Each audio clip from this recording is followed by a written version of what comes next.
Okay, one. Wait, take a picture first. Satu, dua. Okay, hello guys. Hello. Today's presentation is about the art of Enneagram by Alicia. Fanny, give a clap to Fanny. Okay, you may open the presentation. Fanny. I will start the presentation with great. Assalamualaikum warahmatullahi wabarakatuh. Waalaikumsalam warahmatullahi wabarakatuh. Hello, good afternoon everyone. Good Today I'm going to explain about this, the art of Enneagram. Did you know what is Enneagram? Wait, sorry Fanny, sorry. Link YouTube-nya belum di-share. Iya, belum di-share. Ya.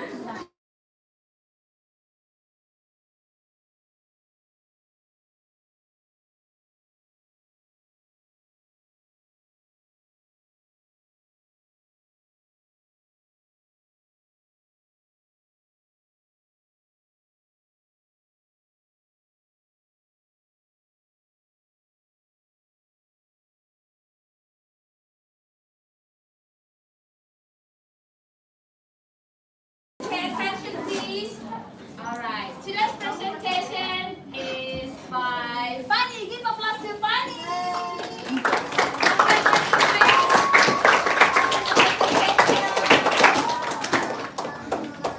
Alright, I'm going to say it again. Assalamualaikum warahmatullahi wabarakatuh. Waalaikumsalam warahmatullahi wabarakatuh. Hello everyone, good afternoon. Good afternoon. How are you today? I'm good. Okay, I'm glad to hear that. Today I'm going to show you something so interesting. I think you don't know about this thing yet. Okay, so I'm going to explain one of the branches of psychology. Do you know what is psychology? Psychology is like a method to learn about ourselves and others. Okay, shall we move to the next? Yes. Okay, the main discussion of this today is like this presentation titled Art Enneagram aims to explain one of the many branches of psychology. Psychology is the method to learn about other people's personality and ourselves. And it helps us to classify other people's personality about how they think, about how they look at others, and how they feel about a woman. Well, we are going to talk about Enneagram today. It's one of the, like, you know what? Branches. The branches, right? Psychology. Many branches. And this thing, Enneagram, is just a little part of it. Okay, let's go to the next. First, what is Enneagram? Enneagram is a personality system based on underlying fears, desires, and main motivations. What is underlying fears? Underlying fears is our basic fears. Like maybe some people have a fear when they are looking at something terrifying. Like, I'm so scared when I walk down the stairs because I fell on the stairs and I was a kid. And that's what's the reason for that? That's the easy example of underlying fears. Okay? And desire or passion is our emotional center. Like, we don't, like, for example, person A, she doesn't like meeting someone with such a, like, emotional part. She doesn't like to talk to someone who's very sensitive. And that's how we respond to others' happy. Okay? In short, we can identify about other people's personality by looking at their fear and their main desire. And that's the easiest way to explain. We're going to move to the next. And this is the history. Well, the history. Okay. Who created this theory? Actually, this theory it started to exist very long ago, even before you guys are in this world. Okay, this theory has long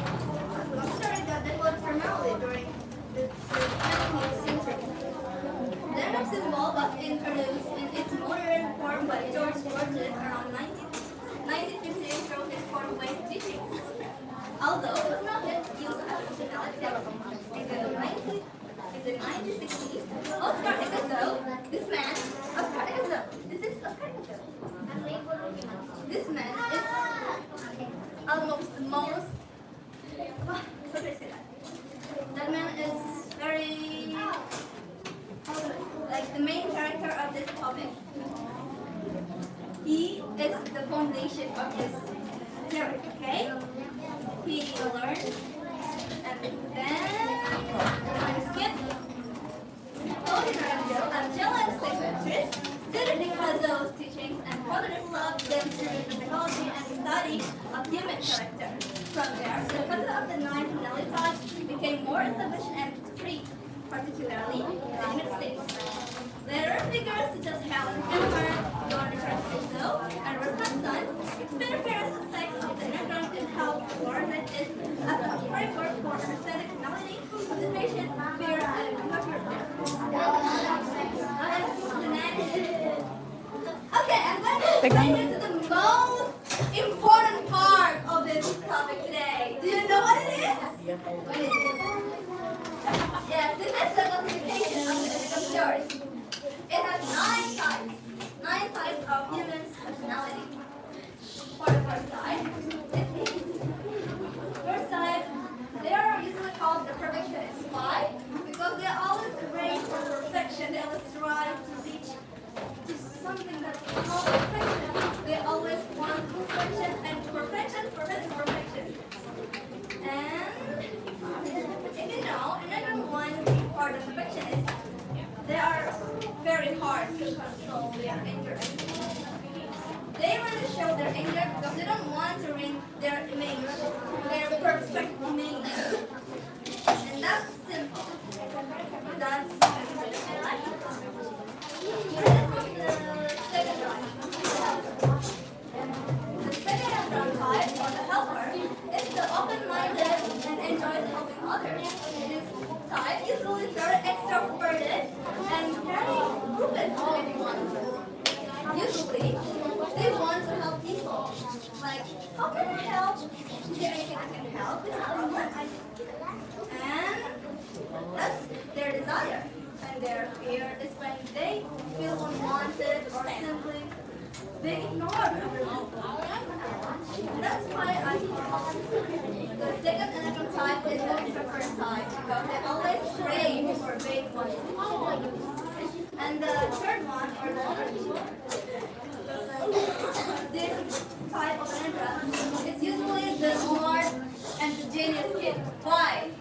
Because this type is the one that prioritizes achievement, recognition, and success.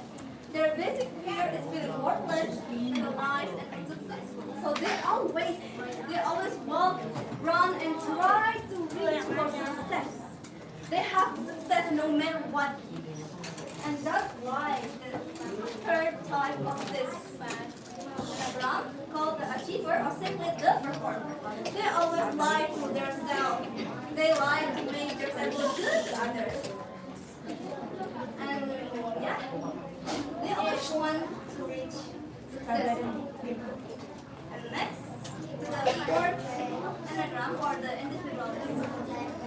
The individualist type is a type whose main desire is to discover their identity, create a unique sense of self, and feel meaningful.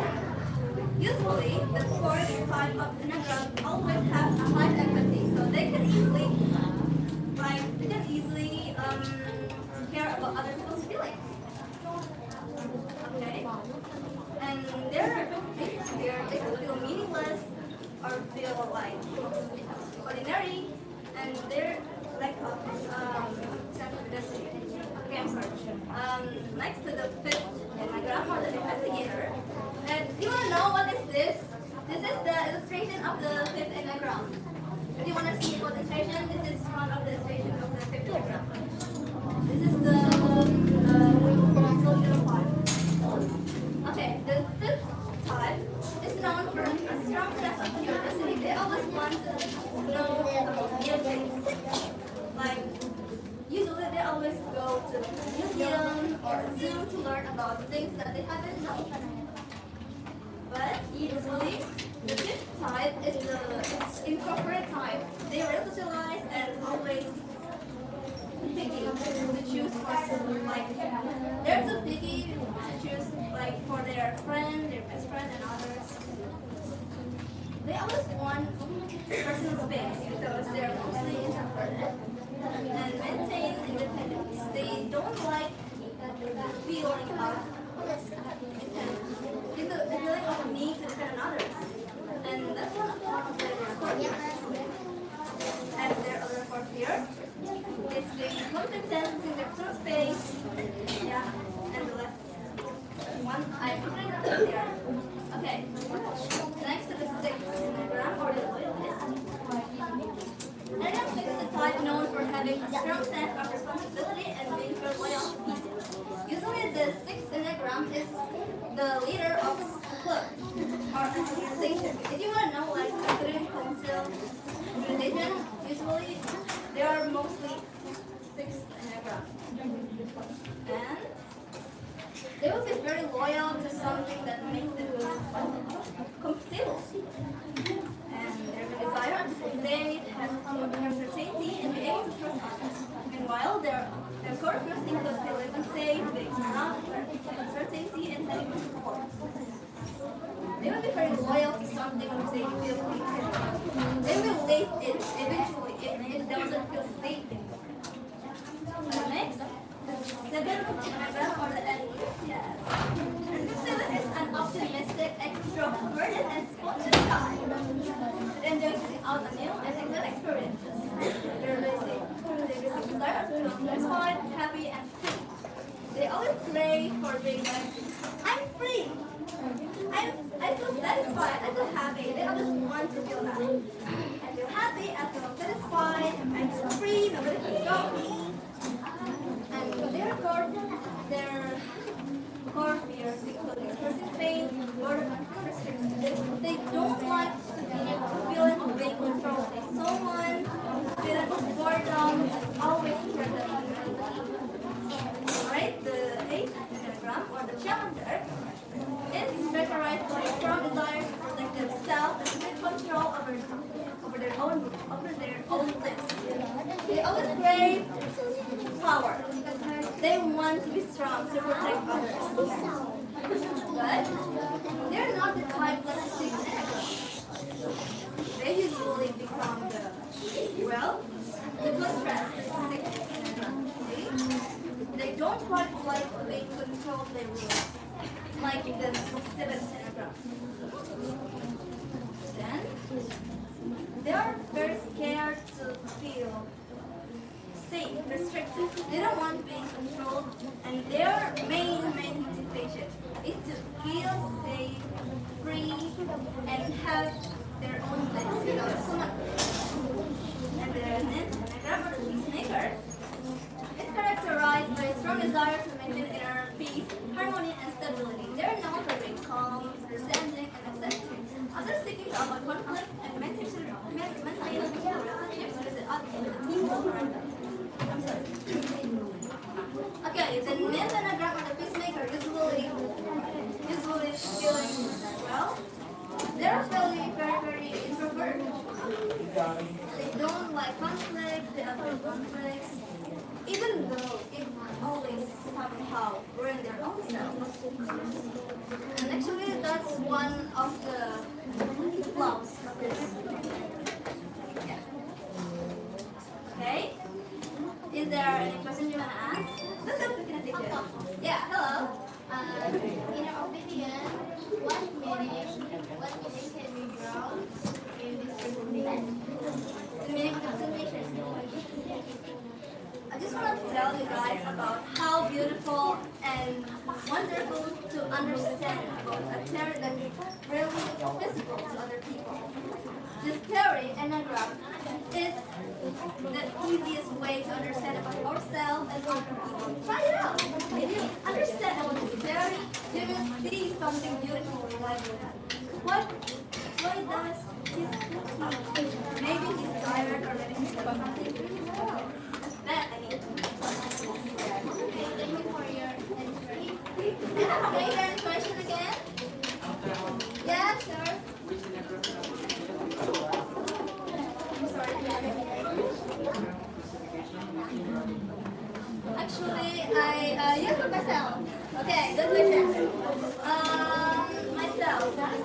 Actually, I'm actually kind of confused because I just change pronunciation somehow, but I think the most suitable anagram for me is rather the fifth or the third anagram because I always want to be successful and I always pray for no. Well, is it? Is it close to perfectionist? I'm not like a perfectionist, but I always want to be. Okay, third question again.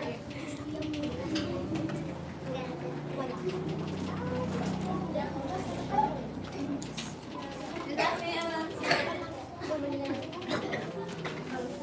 Should I give you a challenge? Can I? Give me an interesting question and I will give you money.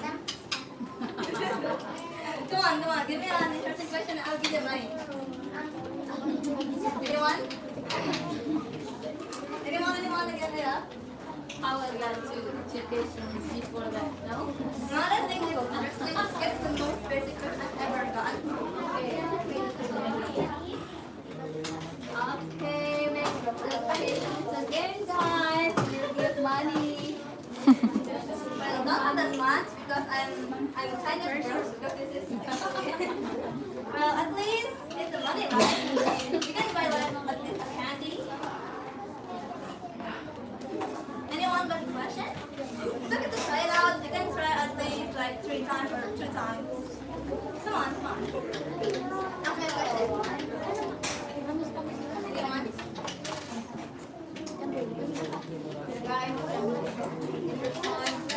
Yeah, I'm gonna depend on this character and this character. This is the illustration of the seventh anagram. No, this is the seventh anagram illustration. They always sing for satisfaction, happiness, and faith. And this is the vision of the eighth anagram. This man is the illustration of the eighth anagram. Yes, because they always want to be free and have their own control. Yes, you can ask. What is the name of the character on your presentation? Repeat again, Yoel. What is the name of your character on the presentation? The name of character. Stand up, please. What is the name of this character on your presentation? Okay, good. But I don't think it's this one. Okay. That's actually quite unexpected.